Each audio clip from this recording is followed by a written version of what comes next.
All right, so let's get this rolling, because I'm sure right now we got a black screen maybe. Okay, so this is going to be chapter 3, which is about consciousness, different states of consciousness and sleep. We are doing chapter 3 instead of parts of the brain. We'll do parts of the brain next time. You will get a study guide next time, and then the test will be a week from today. I'm not talking to y'all. Y'all's is it a week? Y'all's will not be a week from today. But in Opelika, we will meet. Let's see. Y'all are going to see this on Wednesday. We'll meet on Monday. We'll talk about parts of the brain. Your test is a week from Wednesday. Yours is on Thursday. All right. So let's start off. We got the board rolling over here. Let's start off. I'll try not to be loud.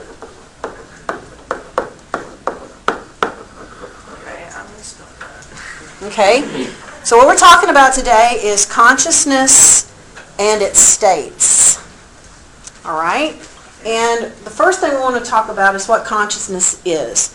Consciousness is your awareness of yourself and your environment. Your awareness of yourself and your environment. So right now, you should all be in the waking state of consciousness. You may not all be, but you should be. You should be awake, and you should be aware of yourself and of your surroundings. Sleep is a state of consciousness where you're not aware of anything, right?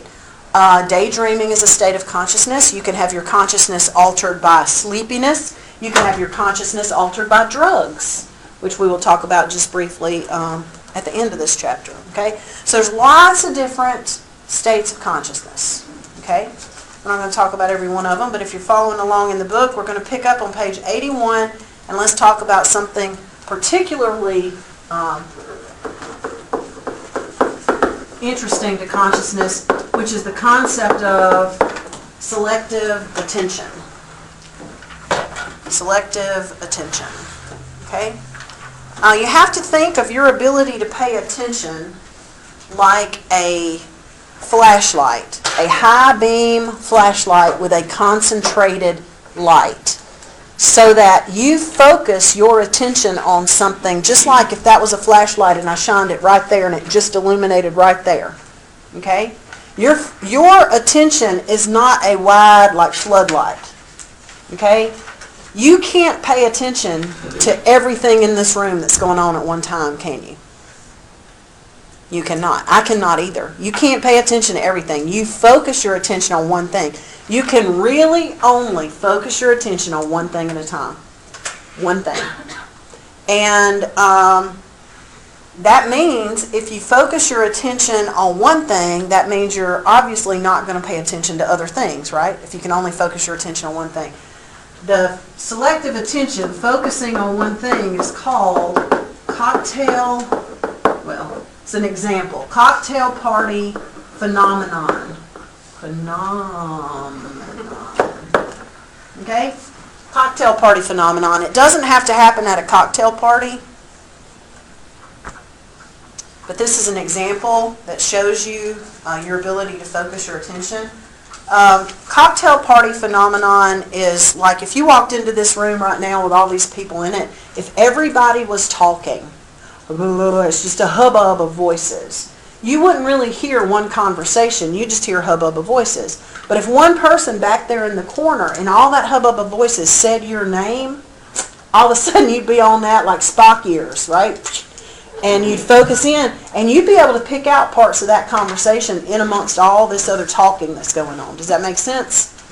So that shows you that you can focus even when there's lots of other things that would be distracting. All right? Does everybody understand what cocktail party effect, cocktail party phenomenon is? It's an example of selective attention. Selective attention is a really big conversation right now.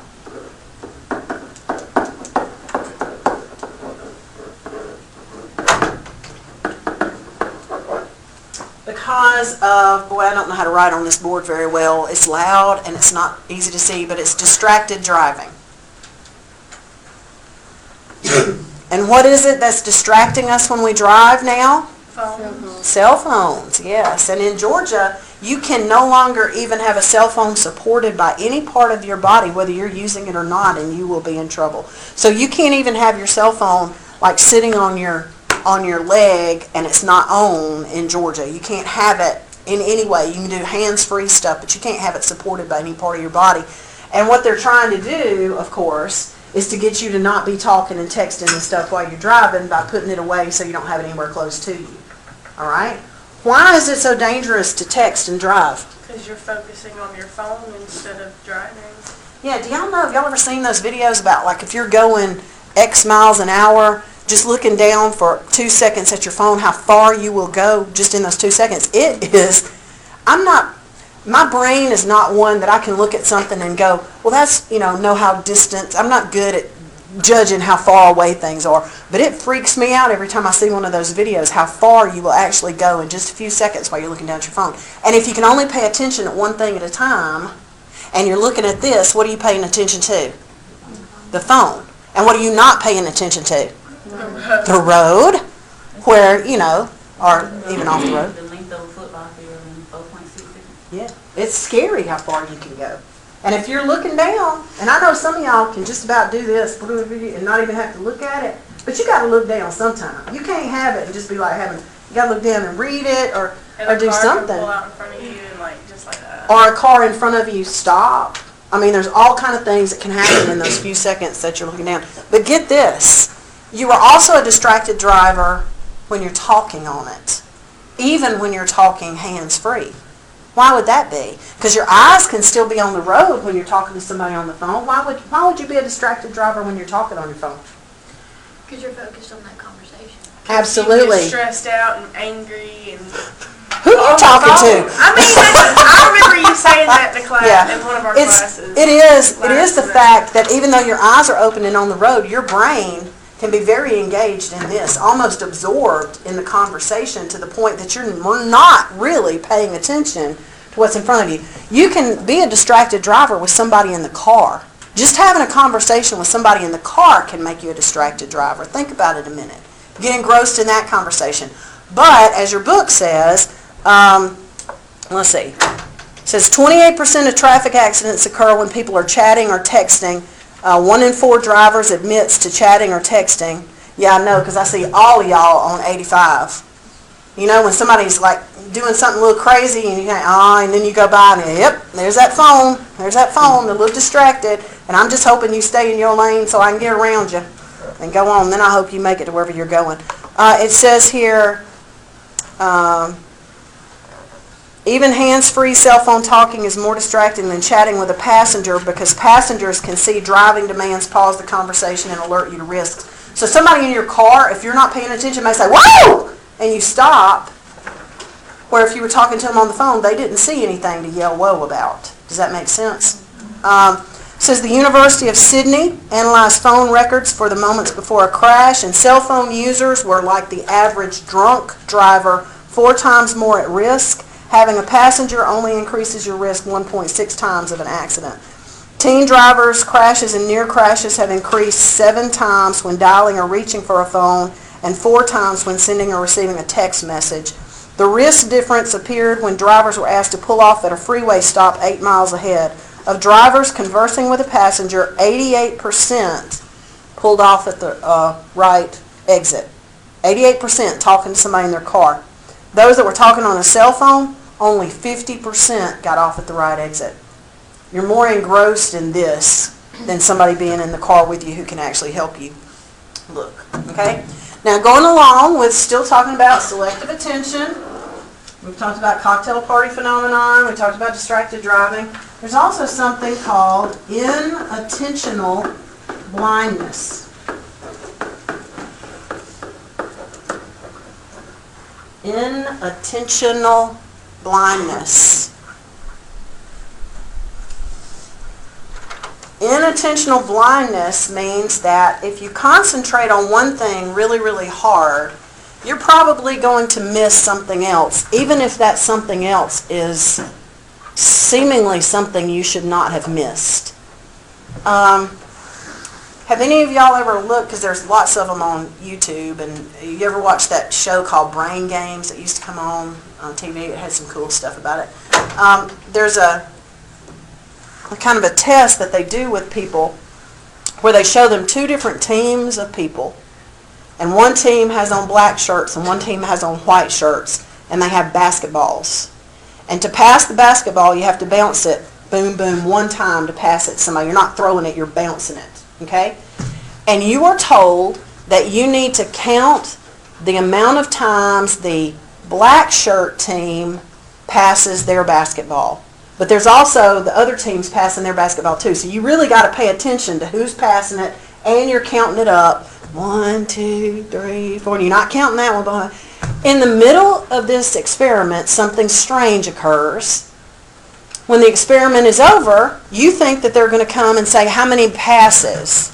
And they may ask you how many passes, and you tell them 27. And they're going to say, okay, did you see anything unusual? And almost everybody's going to say, nope, didn't see a thing that was unusual. So they're going to roll back the tape and play it again, except this time you're not counting basketball passes. And you know what you're going to see happen? A person dressed like a gorilla is going to walk into the middle of where they're passing the basketball, beat their chest 2 or 3 times, and then walk away. And you're going to be like, no way, that did not happen while I was watching that. And they're going to say, yep, they're going to show it to you again. Actually, it did. That's inattentional blindness. You were paying so much attention to counting those basketball passes, you missed a person in a gorilla suit. Now, that'll freak you out. Okay? If you can miss a person in a gorilla suit, what else must you miss every day of your life?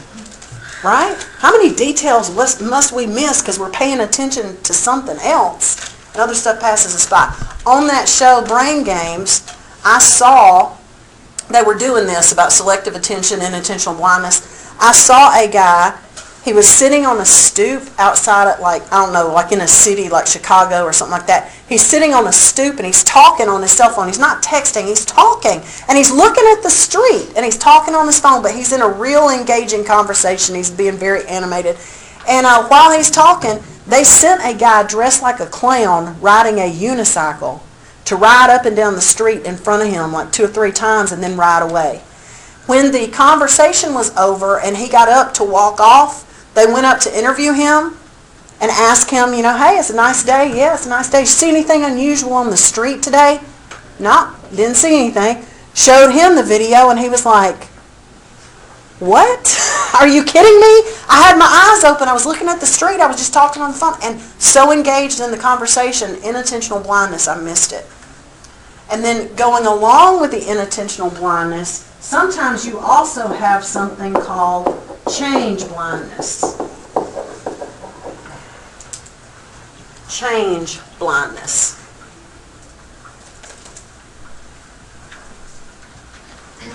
Magicians make their living on change blindness by getting you to pay attention to something else so you miss when something changes. That's how they get you with their tricks. Okay? Change blindness is exactly what it sounds like. You don't notice that something changed. All right? Really good example of change blindness was a study that was done, and I think they replicated it on that Brain Games that I saw. It was a study done where they had students come in. I don't even remember what they told them the study was going to be about, but they came in and there was a desk, sort of like you'd go to check in at a hotel, and there's somebody behind the desk, and there's kind of like an open window, with some framing, and there was a clipboard. And the person behind the desk, when you walked up, would say, are you here for the psychology experiment? Yes, I am. Sign your name, and I'll get the paperwork. And while you're signing your name, they bend down like this, and then a totally different person pops up with your paperwork. Not even looking like the person that just talked to you, but a totally different person pops up, hands you the paperwork, tells you to go into the next room. You think you're going into the next room to fill out paperwork so you can do this experiment. When you get to the next room, there's a person in there to interview you about what just happened. And almost nobody realized that the person changed. Sometimes it could be like a man and then it's a woman. I mean, not even close at all to what the person looked like, and you totally missed that it changed. Why? Because you were thinking, I got to get my paperwork, I got to get signed in, I'm doing this for extra credit, whatever. There was other things on your mind. You weren't thinking that the person was going to change, you probably weren't even paying that much attention because they were just the person who was giving you your paperwork. Does that make sense? If we had a videographer follow us 24 hours a day, we might find out that we really do miss a lot of stuff every day because we're not focused on that whatever's going on at that moment. All right? What kind of questions do you have about selective attention, distracted driving, inattentional blindness, change blindness? No? Do be sure to look at page 84, figure 3.6. If you have your book, you can look at it now. 84 is the page, 3.6 is the figure. Something called pop-out phenomenon. This is a little different. Pop-out phenomenon. Pop-out phenomenon is when something is so different you notice it immediately. And in that figure 3.6, the person that tends to pop out is the guy who's laughing because everybody else in that picture is crying. Do you see that? He pops out. So sometimes pop-out phenomenon thinks something will just pop out to you. All right, I'm skipping the part about dual processing and the two-track mind, and I'm moving on to page 87 to talk about sleep and dreams. Scroll up.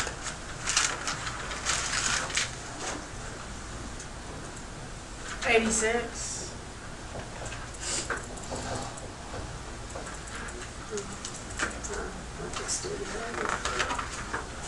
Okay. 87, sleep and dreams. All right? And to start off talking about sleep and dreams, we need to talk about circadian rhythms. Should be a wire right there. Circadian rhythms.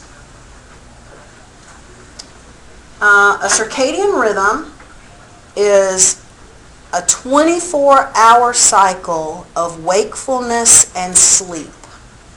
A 24-hour cycle of wakefulness and sleep.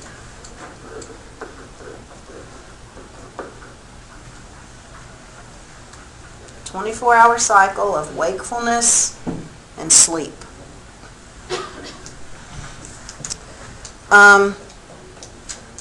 The reason it's a 24-hour cycle is because you live on Earth and we have a 24-hour day.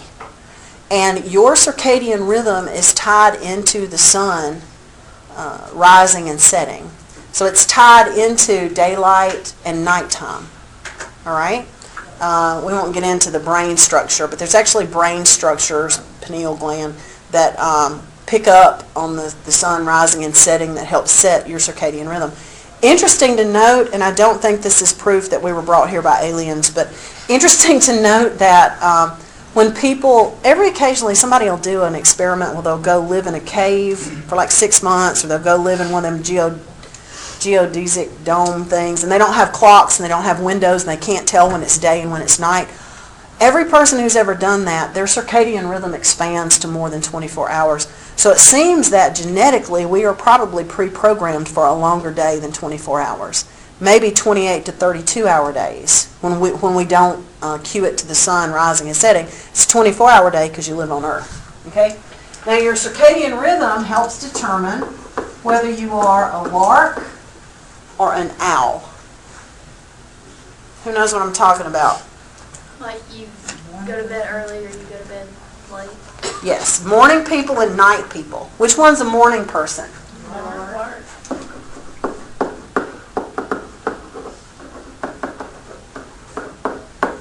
So the owl is the night person. I'm just going to be real honest right off the bat and say that I have no idea what it's like to be a lark, none whatsoever, because I have always been an owl. Now, I'm more larkish right now in my life than I have ever been, but I still, when I have days, a lot of days off from work, like we were off yesterday, a lot of days off from work, I start tending to stay up later. Do you know what I mean? It just starts rolling in that direction. So I understand what it's like more to be an owl, but being a lark means that you probably don't have to use your snooze alarm. You get up kind of chipper and cheery. You don't have to have caffeine to talk to people in the morning. You like to go to bed early, and if you are an owl, now this I totally get. If you're an owl, you probably set more than one alarm on your phone, don't you? Mm-hmm. Don't you? Oh Because that snooze alarm you might accidentally turn that one off, so you need another one to go off in just a little bit. If you are an owl, well, first of all, if you're an owl, you don't need to be taking 8 o'clock in the morning classes in college, do you? Any of y'all owls taking, how many of y'all know you're an owl? Any of y'all taking 8 o'clock classes? Oh, see, I got a couple now. You'll do that once or twice, and then you'll be like, because it's hard to get to that class, isn't it? And when you get there, it's hard to pay attention, isn't it? There's not enough caffeine in the world. I don't even like to teach 8 o'clock classes. And actually, an 8 o'clock class in Opelika is a 9 o'clock to me because I live in Georgia, so I live on Eastern time, and I don't even want to do that. Because honestly, most students in 8 o'clock classes are like, they come in dragging and I feel the same way. I get it. You're just not quite on top of your game at 8 o'clock in the morning, you owls. But I do also know this, that when you're an owl, you get up, you go do what you need to do. At about 2:30, 3 o'clock, you hit a wall. Don't you, owls? You need a nap. You are tired. I don't even know if I can make it. I don't even know if I can get home. I'm just exhausted. And if you don't take the nap, and I'm going to encourage you not to take the nap in just a minute, but if you don't take the nap, something happens about 6:30 or 7 o'clock if you can just stay awake and you catch that second wind and then you're up to like 2 or 3 in the morning. When at 2 or 3 in the afternoon you thought you were dying because you were so exhausted. Like, what is up with that? There's something about the circadian rhythm of owls that's just different from larks. The whole owl and lark thing can be an issue with roommates, can be an issue in relationships and in marriages. Because if somebody wants to be in bed and asleep at 8:30 and somebody else isn't coming to bed till 12:30, and then so when I get up at 5:30 and you all grouchy because I woke you up when I got up, that can be problematic. Do you see that? Just by kind of how your circadian rhythm rolls. All right? So, circadian rhythm, lark and owl. Circadian rhythms can be disrupted. Jet lag is a disruption of circadian rhythm. What is jet lag? Like time difference? Yeah, when you can go. See, now, when our ancestors, however many years ago, were like going out to California to like pan for gold and all that stuff, they were going on horses and wagons. It took them forever. They didn't get jet lag. They could assimilate to the change in the time as they went. Okay? But now we can get on a plane and fly to California and be there this afternoon. And that can change your circadian rhythm because your brain is like, hey, it should be dark, but it's sunshine out here. Okay? So now, if you were flying from here to China, you'd really have it because that's like almost totally the other side of the world. Your circadian rhythm will get flipped on its head. Some people actually get physically ill from jet lag. It makes them physically sick because the brain has to kind of reset everything based on the time where it is, and it takes a little while to do that. All right? Another thing that can disrupt circadian rhythm is shift work. Particularly if you're on a rotating shift. Now, I know around here it's first shift, second shift, and third shift, but where I grew up it was days, evenings, and midnights, but it's the same thing. All right? My dad worked rotating shift at a paper mill, bless you. And when he would have to go on midnights, which was the overnight shift, the third shift, okay? When he would go on midnights, they would always give him a few days off before he went on midnights and a few days after he came off of midnights to try to help him swap his sleep around a little bit. Because, you just can't go from being, working in the daytime, sleeping at night, and the next night you're going to be up all night. There's been quite a few fairly famous industrial accidents that have occurred during third shifts, including some at nuclear power plants where people were awake when they should have been asleep, when their brain was telling them it's dark outside and it's asleep. And then there are some people who don't work on a rotating shift. You just work third shift all the time, so you're up all night when your brain knows you should be asleep, and that makes some people sick too. It can also cause depression in some people because it gets that brain chemistry all out of whack because it's like, whoa, that's not what we're supposed to be doing here. All right. So circadian rhythms, though, play a part in sleep because part of your circadian rhythm is the sleep part. Does that make sense? It's your wakefulness and it's your sleep. So let's talk about sleep.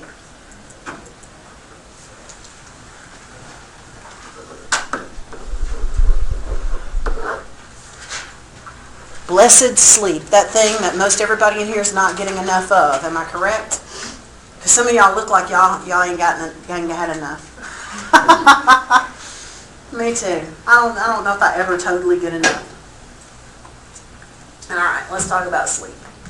First of all, the circadian rhythm is 24 hours, but you have a sleep cycle that's much shorter. Your sleep cycle is actually about 90 minutes long. And of that time, 60 minutes is non-REM sleep, and 30 minutes is REM.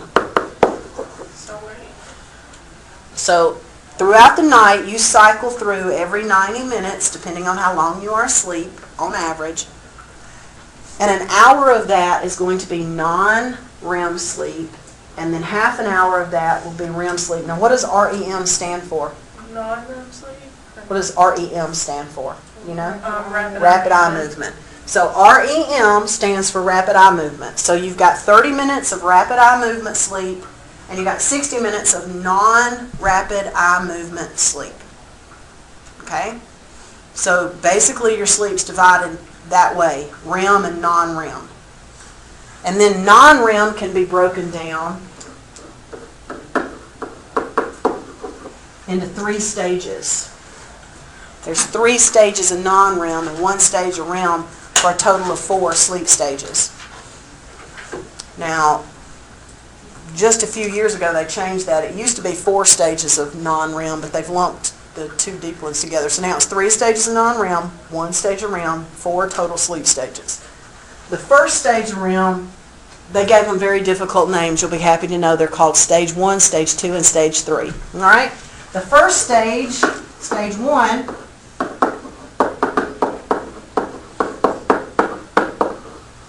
is sometimes called twilight sleep. Sorry for the messy handwriting. Twilight sleep. That's when you very first fall asleep. During twilight sleep, it is incredibly easy to wake you up. When you very first are falling asleep, it is incredibly easy to wake you up because it's a very, very light sleep. Let's imagine that today, when you get out of class, you go home, you don't have anything to do this afternoon, ha ha ha, we're imagining, and you just decide that you're going to get comfortable on the couch. You're not going to go to sleep, you're just going to watch a little TV. Anybody know what I'm talking about? You're just going to watch a little TV, you ain't going to sleep. And you put on some TV program and you lay in there, and then all of a sudden you start feeling like, I'm just going to shut my eyes for a second, but I'm not going to go to sleep. I'm just going to rest my eyes for a second.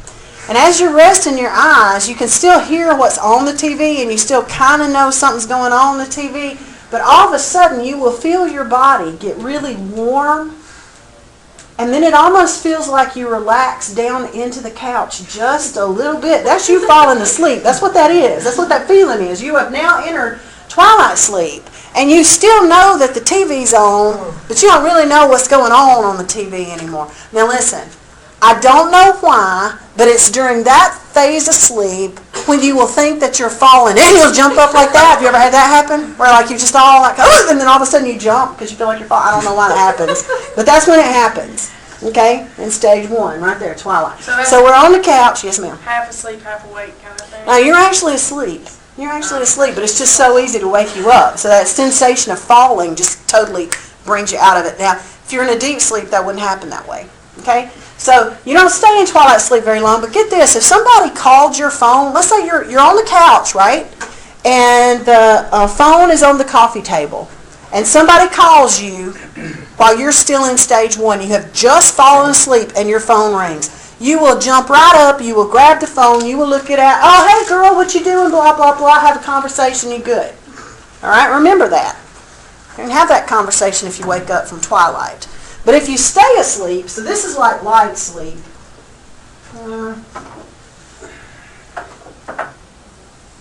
Erase that. Okay. So this is light sleep. But if you stay asleep, you're going to cycle down into what is called stage 2 sleep, which is deeper. And if you stay asleep for at least an hour, you're going to get down here into stage 3, which is the deepest sleep.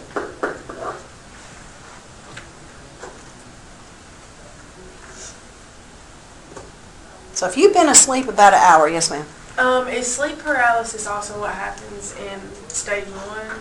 People who have sleep paralysis? Sleep paralysis happens to everybody unless something's wrong, and it's going to occur all the way through sleep.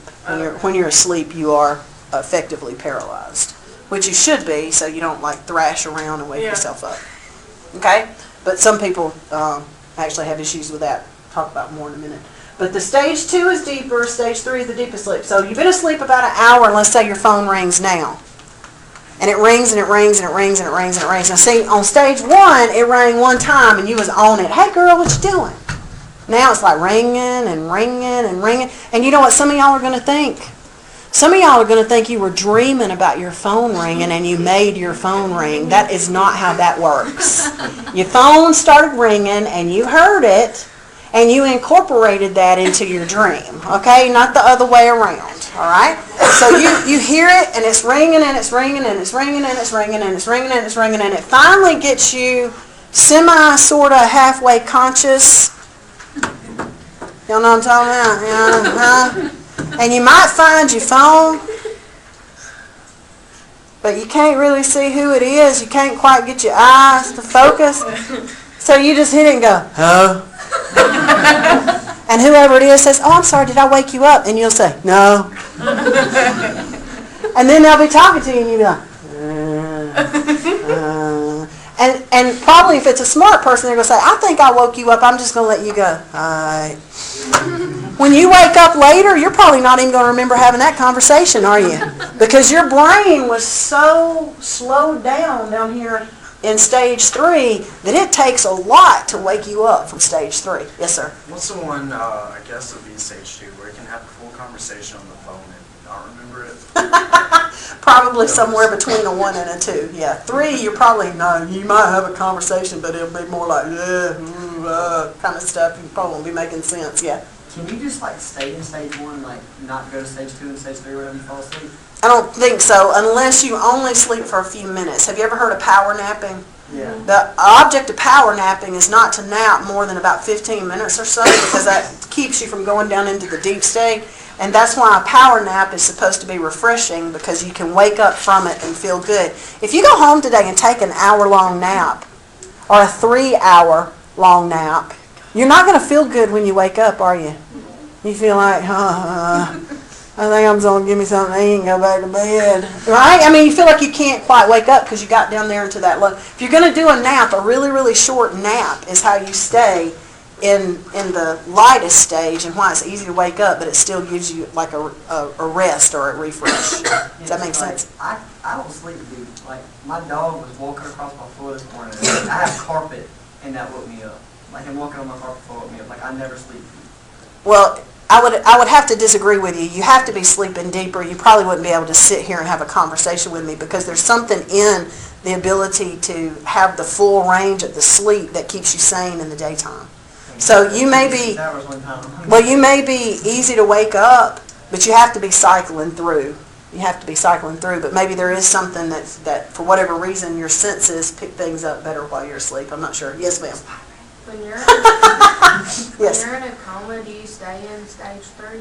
Coma is not actually sleep, and so I'm not really sure exactly where you are, but comas are probably not as well understood as maybe you would think that they would be in this day and age, but it's sort of like sleep, but it's not exactly sleep, because I'm not sure you're cycling, and some people that are actually in comas, instead of dreaming all the time, they're actually aware of what's going on around them. They're just not able to So their brain is... break out of the unconscious state that they're in. So comas are a little different than a sleep mode. So basically, it's your body that's asleep, but your brain is fully alert. Well, sometimes. That's what's so hard to understand about it, is that some people, when they come out of a coma, know everything that happened around them, and some do not. So it's kind of, maybe it's different type. I'm not an expert on comas at all, but maybe there's some different types or something.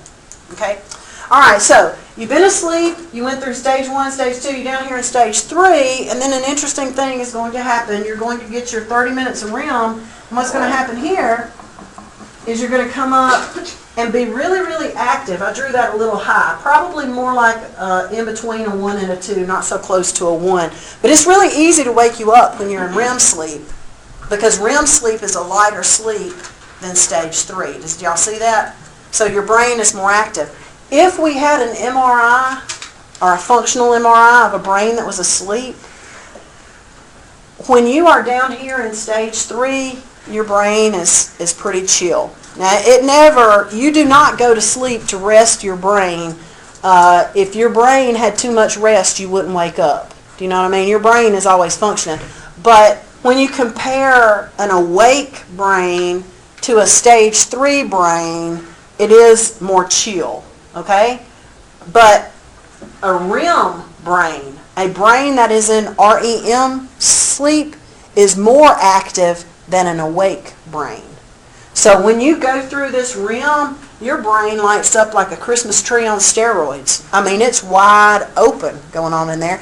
You do that about 30 minutes, and then you go back to that more calm, chill, deeper sleep where it's hard to wake you up. And then you'll go back up for 30 minutes, and then you'll go down, blah, blah, blah. Now, if you're not sleeping at least 8 hours a night, college students, how many of y'all getting your 8 hours a night? Raise your hand. I get about 10. Okay. Okay, well, actually, if you're 18, you need 10 hours a night to be fully rested and on your best game the next day. How many of y'all 18-year-olds getting y'all's 10 hours? Oh, I'm not 18. Well, close enough. So 1. Okay? Nobody? Everybody's chronically sleep deprived in here. If you don't get about 8 hours of sleep, what happens after about the first 6.5, you're going down here into stage 3.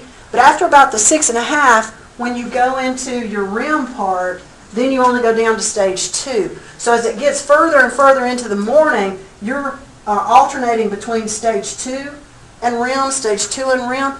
That is why when you sleep at least 8 hours a night, it's easier to wake up in the morning than when you don't sleep. When you sleep in 5 or 6 hours, you're probably trying to wake up while you're in one of these deep states, and it is just much more difficult to wake your brain up. It's like waking your brain out of molasses or something. It's like you feel like you can't quite get it together. So the longer you sleep up to a certain point, the easier it's going to be to wake up in the morning, simply because of the change in the brain function of your REM and non-REM pattern. Does that kind of make sense? What Pretty stage interesting. do you dream in? REM, the REM stage, the rapid eye movement. Actually, you dream all night long. It's a dream when you're going to sleep and you feel like you're falling and you jump. You dream all night long. The difference is your vivid dreams are during REM. So that's like a lucid dreams? Possibly, but not everybody does lucid dreaming. But yes, vivid dreams happen in REM. So if you wake up during a REM dream, you will, at least during the time you're waking up, you'll remember it. You don't necessarily remember, excuse me, non-REM dreams. Non-REM dreams are not vivid dreams. But your brain's dreaming all night long. So so REM sleep isn't the only stage you dream in. Oh. All of them. Okay? REM is between stage 1 and stage 2. Sort of the activity level is, but it's a totally different. This is non-REM and that's REM, so it's a totally different thing. And here's what happens. When you're in the non-REM stages, you lose all the tension in your face. So all the tension in your face and your scalp and everything just totally relaxes. And yes, it is true that there are a certain few people that sleep with their eyes open, and no, I don't know how that happens. I have no idea how that would work, because it seems to me that would just totally wake you up. But anyway, most of us, we have our eyes closed, right? But as we lose the tension in our face during non-REM, our eyes just kind of roll around under our eyelids real slowly, but they move around, kind of like, okay? When you start to go into REM, you're going to start getting muscle tension again. Your breathing is going to change. And what happens in your eyes is that they actually start to dart around. Where in non-REM, they're going, they're just rolling, even though your eyes are closed. Because during REM, Now, again, since we didn't talk about the brain last time, we'll talk about occipital lobes next time. Oops, sorry. Occipital lobes. But what happens in your brain during REM is your occipital lobes turn on. And your occipital lobes are where you have vision in your brain. So when the occipital lobes turn on, the eyes start acting like they're looking at stuff, even though they're closed. So you know how your dreams are very visual? You know, you're behind your eyes and you're looking at stuff in your dream. That's probably part of what's going on with your eyes when they start moving around during REM sleep. They're darting around because your occipital lobes have been turned on. I sleep with my eyes open. That is so, I'm sorry, but that is just a little freaky to And me. like- I don't know how light doesn't wake you up. My mom, she'll come in and I'll just be looking around, but I'm really asleep. I'd be having all kind of crosses on that. Oh, man, I'm not even Catholic, and I'd be like, that would freak me out. I guess that's how I get so much sleep, is because I can sleep during the day and nobody ever knows. I guess so. Are you awake now? Okay. Just checking. Maybe so. I just don't know how the light doesn't wake you up, because the light is what? See, I have blackout curtains, and like, none of the lights in the house can be on when I'm asleep. Well, no, not if you got your eyes open. Shut your eyes. Have you ever thought about getting one of them masks? My eyes stay open. Well, I'm talking about it would just, you wouldn't have to worry about, then light wouldn't wake you up. Okay. I'm sorry, class in Opelika. That was a little off the beaten path there. Even though somebody there may sleep with their eyes open. Yes. So what happens with sleepwalking and that type of movement?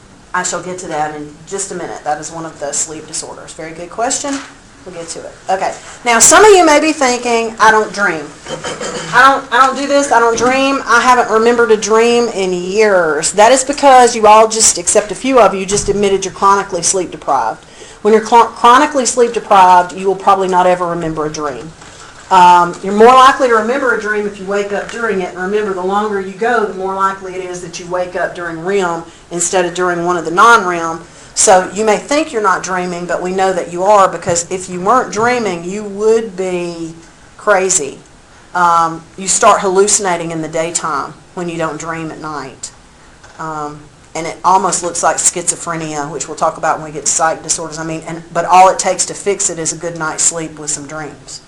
They've done experiments where they let people sleep, and as soon as they go into REM, they wake them up just a little bit, and then they go back into non-REM, so they can get like 8-10 hours of sleep, but not dream. It doesn't take long before they start losing it in the daytime. So dreams are very, very important, but we really don't know exactly why, but they are. Now, do you also know that you can, I can't remember exactly how long, you can go so long without water, you can go so long without food, but too long without sleep will kill you as well. Did you know that? However, because your body will eventually just go, I'm done, and it'll just put you down and you'll start sleeping unless you're doing something to keep yourself from sleeping. It's hard to hit that. And before you die, you go crazy with the hallucinations and stuff because you hadn't dreamed in such a long time, because you hadn't slept in such a long time. But your body gets so exhausted, it's really hard for you to push yourself to the point where that could happen. But you can die from lack of sleep way faster than you die from lack of food, starvation. How long does that take? I'm not sure the exact time, but it is a shorter period of time. I think it's probably within a week or so, because your body just can't take it, the stress. Okay? All right, it talks about REM sleep there and the importance of your sleep and blah, blah, blah. All right, I'm on page 92, 93. Why do we sleep?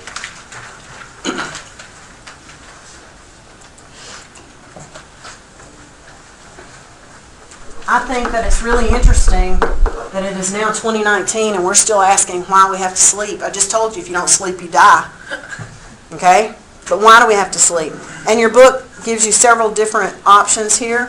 One of them is protection, but then there's one that's recuperation. When you are sick, what is one of the things the doctor's going to tell you to do? Rest and sleep. Rest and sleep, because recuperation, there's something restorative to sleep. When you have had a really hard workout, a good night's sleep you need, or you're going to not recuperate as well from your workout the next day. Okay, so sleep does something health-wise in recuperation, definitely. All right? But another thing, it may have something to do with memory. Did you look at that? Oh, no, you hadn't looked at that because y'all didn't know we were going to talk about this today. Look at this. Sleep consolidates your memories. Dreaming may play a part in memories too, by the way. But if you're studying for a test and you stay up all night and only get 2 hours of sleep, you going to do well on that test the next day? And you're probably not going to remember what you studied. The thing to do is study and then get a good night's sleep to help consolidate the memories that you just learned. Okay? College is such a interesting time because it's really set up so that you don't sleep much, and yet by not sleeping much it makes college so much more difficult because it's harder to learn when you're not sleeping much because the whole memory system. Okay? And then it says maybe creativity. There's also sleep is part of growth, particularly when you were going through your growth spurt in puberty when you were younger. You probably needed more sleep when you were in your growth spurt. Okay, your book says during deep sleep, the pituitary releases the growth hormone. That's also responsible for muscle development. So if you're an athlete, you tend to do better if you're sleeping on a regular schedule with muscle development as well. All right? But all of those explanations about sleep are still theories about why. But we know that if you don't sleep and you have chronic sleep debt, sleep loss, that's bad. The way you figure out your sleep debt is you look at how much sleep you actually need, and for 18-year-olds it's 10 hours a night at least. And if you're sleeping 5, then your sleep debt is 5 hours every night. That adds up in a week, doesn't it? Well, is there a payment plan? What's the interest? No, but here's the deal. You can never make up sleep that you lost. You can never make up sleep that you lost. Now, what a lot of college students do is you'll sleep short during the week, and then on the weekend, or like yesterday if you had the day off, you sleep till lunchtime. Try to make up for sleep that you lost. That's bad. Okay, don't do that. Don't do that on the weekends. Without getting too technical about it, when you sleep like 5 hours a night during the week, and then on the weekends you sleep like 10 hours, when you wake up on that Saturday where you've had 10 hours of sleep when you're used to sleeping 5, don't you get up feeling terrible? Oh my God. Let me see if I can give me a sandwich and go back to bed because I don't feel like doing nothing. You have actually, again, I'm not trying to get real technical about it, but what you've actually done is you have gone into now you're giving yourself a wake debt. You are trying to make up for sleep that you cannot make up for. What you should do on the weekend, if you can sleep longer, is maybe add an hour, but not too much. Because if you add too much, you get your circadian rhythm all out of whack because of what it's used to. So you do that, so you sleep 10 hours this night, you sleep 10 hours the next night, then on Monday, you get up with 5 hours again, you feel terrible, right? Because now you're off schedule even for your 5 hours, and now by about Wednesday, you get back on your 5 hours, and then Friday night, you're going to do it again. Research shows that college students who sleep that way have lower GPAs than college students who do not try to do long sleeping on the weekend. It totally messes up brain chemistry and stuff. Okay? What you would be better to do, if you're sleeping 5 hours a night, you ain't sleeping enough. Can we agree? You ain't. So how about tonight, you just go to bed 15 minutes earlier, just 15 minutes, And if you're able to do that for a little while and get used to going to bed 15 minutes earlier, try to add another 15 minutes. Put a little bit of time in to start knocking down your sleep debt every night, but don't think that on the weekends you're going to do this long sleeping and help yourself out. You're really digging yourself a hole. Okay? So, can't make up for sleep. Now look at the effects of sleep loss, which starts on page 94. These are bad. Y'all all know, first of all, college and university students are especially sleep deprived. 69% feel tired or have little energy. So, of course, tiredness, little energy. Less sleep predicts more conflict in friendships and romantic relationships. You know why? Because you're crabby when you hadn't had enough sleep, aren't you? Even if that's normal for you, you're still a little more on edge. Tired triggers crabbiness. 28% of high school students acknowledge falling asleep in class at least once a week because they hadn't had enough sleep at night. Sleep loss is a predictor of depression. Not enough sleep can lead to depression. Okay? Sleep-deprived students function below their peak. Says sleep deprivation has consequences: difficulty studying, diminished productivity, tendency to make mistakes, irritability, fatigue. Lack of sleep also causes you to gain weight. It is hard to lose weight if you are not sleeping an appropriate amount of time. And it has to do with different things like your metabolism, but also with your hormones and stuff getting out of whack from the sleep. You can read that. It affects your physical health. You're more likely to get sick when you're not sleeping enough because your immune system is messed up, etc., etc., etc. Sleep is incredibly important, and if you can't make up what you missed, you've got to work on 30 extra minutes here, 15 minutes there. And I'm not talking about naps. I'm talking about adding it to your sleep time at night. Naps don't really count, and I'll tell you why in a minute. Okay? Let's talk about some sleep disorders.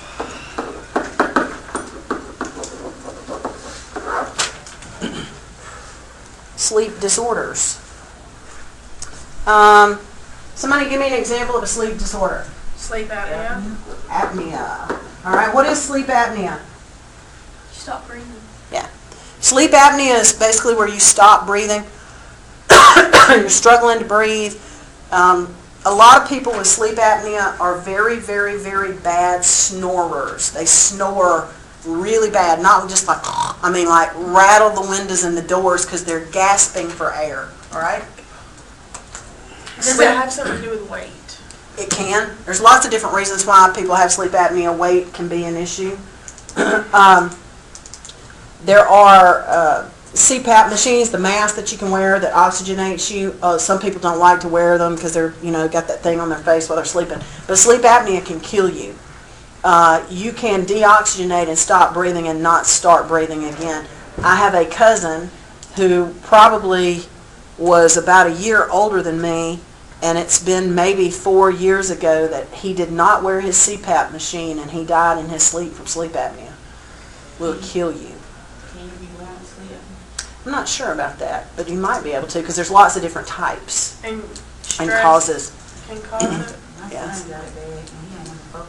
He all Yeah. Wow. There's all different types. Has he got a breathing machine? They want to go ahead and know he had no and stuff. Yeah, because it's obstructive. That's one of the things. Sometimes they go in and take things out of your out of your throat to make more space, and then if that doesn't work, there's sometimes they can actually go in and laser different, all kind of things they can try, but different causes for different people.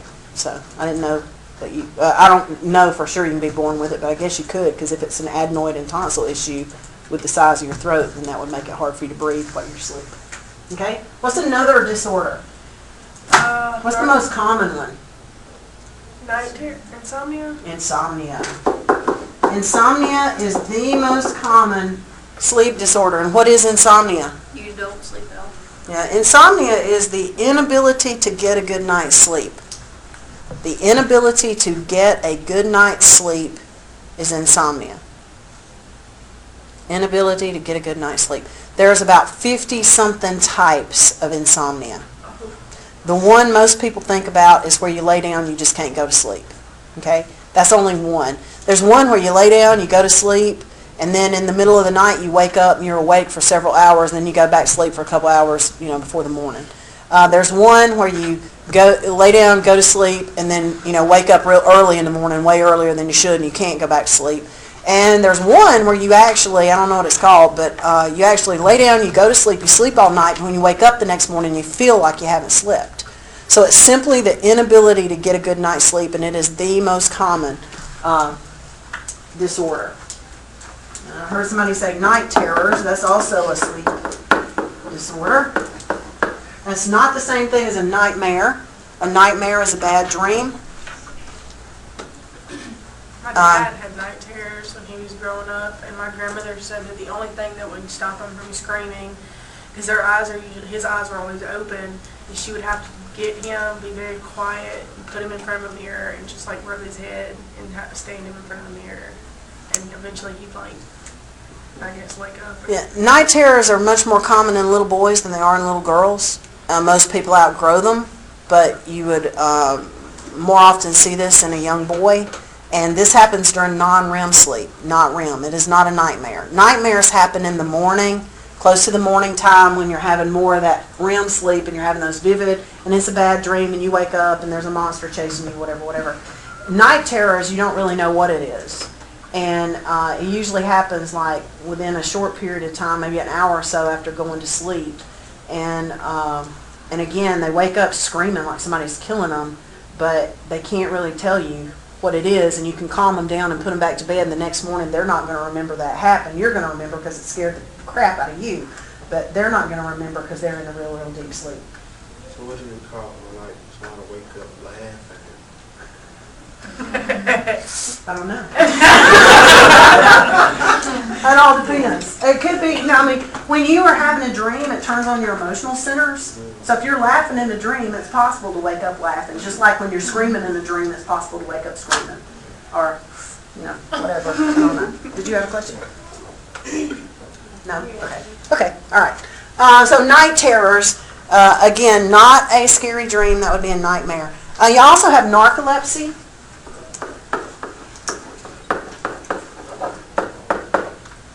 And that is where, You just fall asleep. yeah, it is, you just have all of a sudden sleep just takes you over. You just like fall out, usually right into REM sleep too. If you have narcolepsy, you can't drive, right? I mean, you shouldn't because it's sort of like epilepsy except different, but narcolepsy. I remember being a kid and I was in church and right there at the end where everybody's standing up and singing, and all of a sudden behind me I heard boom, boom, boom, boom. And I mean, it scared me, and I turned around, and my mama's trying to keep me from turning around and looking. But there was a guy, and he was already on crutches, and he was like a teenager, and I just remember he was laying in the floor, and I guess he was narcoleptic, and he had he fell asleep while he was standing up, and I think the sound was him hitting boom, boom, you know what I mean? Pew, pew, pew, pew, pew, pew. And then he fell over that way. And I just remember people were going to him. Scared me to death. I mean, I was scared. And my mama trying to keep me from looking. And then later, they were talking about it, and I was like, narcolepsy. So when I was a kid, narcolepsy scared me to death simply because I was in front of a narcoleptic who fell asleep and fell. And I had to have hurt himself. But I mean, again, my mama wouldn't let me look, so I don't know what all happened. Okay? I had a student in class who was narcoleptic. He was an identical twin, and he told me that both he and his twin brother had narcolepsy, but his brother had that kind of narcolepsy like I just described, where you would just fall asleep and kind of fall out. He had a type of narcolepsy I'd never even heard of before, where he would actually stay upright and awake, but REM sleep would intrude, so he could actually be having a dream while he was awake. So it's sort of and I was like, oh my goodness, that is just, I said, you're going to have to talk me through that because I can't get my head around that. How do you know I'm not going to be able to answer a bunch of questions real quick? So I had a cat, and we named him Narco because he was narcoleptic. As a kid, he would take off running across the floor and just fall asleep and just slide. Well, a lot of people that are narcoleptic, when they get kind of heightened up, that's when they fall asleep. Okay, I got to keep moving. We did have a question about sleepwalking. Yes. That goes with sleepwalking and sleep talking, kind of go in the same category. Sleepwalking should not occur because you should have sleep paralysis when you are asleep. Okay? But some people, and again, it's more likely to be little boys, and they tend to grow out of it. That's not true for everybody, and it could be a little girl, but more often than not, it will be a young boy who will have like a sleepwalking situation. And it is a little scary. It is not true that if you wake up, I don't know, there's some old wives' tale, if you wake up somebody who's sleepwalking, I don't know if something bad's supposed to happen. No, you can wake them up, put them back in bed, it's okay. You're not going to traumatize them or anything like that. But what's happening is the part of the brain that should paralyze the body is not kicked in. And most people sleepwalk during non-REM, not REM. Okay? Just like night terrors are non-REM. Sleep paralysis is also a really interesting thing. It's not a disorder. It's what's supposed to happen. You're supposed to be paralyzed when you're asleep. Your major muscles are supposed to be still. Some people, when they wake up, their sleep paralysis does not turn off when they become awake. Okay? And it's supposed to. So as soon as you wake up, sleep paralysis should turn off. But there are some people that sleep paralysis kind of hangs around for a little bit, and that can give you some pretty freaky experiences, because imagine being awake and feeling as though you cannot move your body. There has been, have y'all ever heard, this is a long, long, long time ago, they used the terms incubus and succubus. They were supposed to be demons that would come sit on your chest and like take your air and all that. Oh my Probably incubus and succubus was probably an explanation for people whose sleep paralysis didn't turn off and they felt like something was sitting on them, holding them down, and they came up with that explanation. Interesting to note that in research recently, people who have a high incidence of their sleep paralysis not turning off when they come awake are much more likely to say that they have been abducted by an alien. When your sleep paralysis does not turn off, a lot of times you have the feeling that something is in the room with you and it has control of your body because you do not. So there may be some connection between some sleep paralysis and some of the UFO abduction stories that we hear, because some people do feel like they levitate. There's all kind of stuff going on with sleep paralysis. I think it happened to me one time when I was a kid, and I just remember it was the freakiest thing ever. I don't mean the UFO abduction, I mean the sleep paralysis thing. Okay? Just want to be clear. About that. Okay, let's see. And then we get to dreams. Let's talk a little bit about dreams.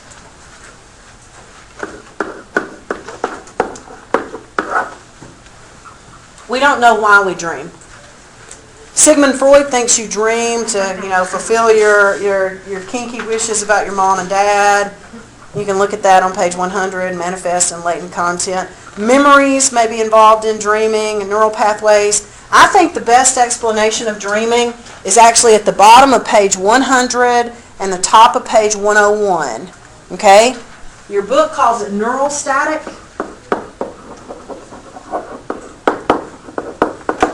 And it's called activation. This is the same thing. Activation synthesis theory.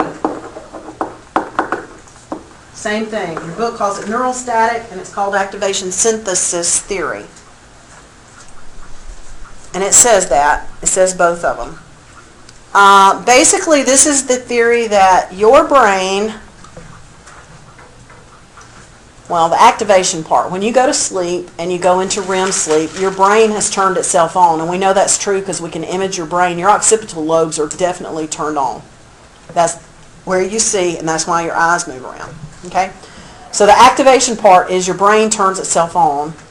And the synthesis part is you try to make a story, synthesize a story. You try to make a story out of random signals that your brain stem is sending up into your brain. So it's like these random electrical impulses going up into your brain, causing random images to go in front of your eyes, and you try to make it a story. So that's why dreams really don't make sense. That's why most of your dreams really don't make sense, because dreams are very visual. But let's say, so in a dream, I'm with her, and we're at the beach, and I don't know what we're doing, and we're talking, and I turn around, and the next thing I know, I'm with her, and we are not at the beach, and I don't know what happened to you, and I don't know how it happened to me, but it's just like totally normal that we're just there, and we're having coffee somewhere, and we're talking, and then I turn, and me and you are standing on a cliff somewhere, and I spread my wings, and I start to fly. None of that makes any sense. And yet we try to make it be a story, because it seems like it's a movie, right? And we want to make it a movie, and we want to make sense of it. And really, probably most of your dreams don't make any sense. But it's this theory that explains the phenomenon of lucid dreaming. Lucid dreaming is when you are asleep and you're dreaming, and you become aware that you're dreaming. You ever had that happen to you? Like if I went flying off that cliff that I just described, I might have a lucid moment where I go, you know what, this cannot be real because I cannot fly. I am not Wonder Woman, right? Whoosh, and yet I'm flying, so this must be a dream. Correct? Yeah. Y'all stop laughing about me not being Wonder Woman. You can tell. I gotcha. Like you can tell because if you go and you We're in see a book, two different universes, though. Yeah, and go ahead. you read, like if you're actually dreaming, you really can't read it. Usually if you have a lucid dreaming moment, it's because something impossible just happened. And you know it's not possible. So you become aware. Now what you can do with lucid dreaming is you can actually teach yourself to control your dreams. Now personally, I just want to sleep at night. I don't want to be in control of nothing. I just, you know what I mean? Just leave me alone, let me rest. But if you had a kid who was having nightmares and they were really having a hard time sleeping because they're afraid of monsters, you can actually train them for lucid dreaming and teach them that nothing can happen to you in a dream. It may feel scary, but nothing can happen to you in a dream. Oh, now I'm saying, that's not true. You know if you fall off of something and you hit the bottom, you die. Really? Not if you really. How do I know that? If I hit the bottom and I died, I couldn't tell you that's what killed me. Where do we get that information from? I know people who've hit the bottom and didn't die. It feels like you're going to die because you've fallen. And you know if you hit the bottom in real life, you're going to die, right? But that's not true. So lucid dreaming and teaching a kid, hey, if this monster's coming at you, all you got to do is turn around and say, hey, I ain't scared of you, monster. And a lot of times the monster will change into something else. Poof, and then the nightmare's over, the kid can sleep. If you're interested, and I'm not trying to get you to be because I think they're expensive, you can go online and look up lucid dreaming goggles, and you can buy yourself some goggles, and you put them on when you go to bed at night. Now, I don't know what they look like anymore, but the original ones look like sort of like scuba, you know, and it had these orange lights that would go in a circle, and when your eyes would go into REM, the circle of orange lights would turn on, and you could see it. Now, you'd be able to see it because your eyes would be open, but the rest of us would see it through our eyelids, and when you saw those lights, that would trigger your brain that you were in a dream, and then you could control your dream. And the chick I saw talking about it, she was like, so like in a dream, you know, like there are no consequences, so you can just, and I was like, I guess that's why I can't do that, because my eyes are open. I don't know, because that whole eye open while you're dreaming thing is just a little... Freaking out. Okay, now, you need to look at, because we will have to very quickly pick this up and finish just a few things next time, so let me tell you, page 102, REM rebound, write it down. 102, REM rebound. And then we will very briefly talk, very briefly, about some consciousness-altering drugs. And I just want to go ahead and say this. Some of y'all in here may know more about consciousness-altering drugs than I do. But it will not be the day to share. All right? We're just going to hit a few high points about consciousness-altering drugs. We will go over the parts of the brain next time. You will get your clickers next time. And you will get your study guide because your test will be after next time. Any questions? Y'all have a good afternoon.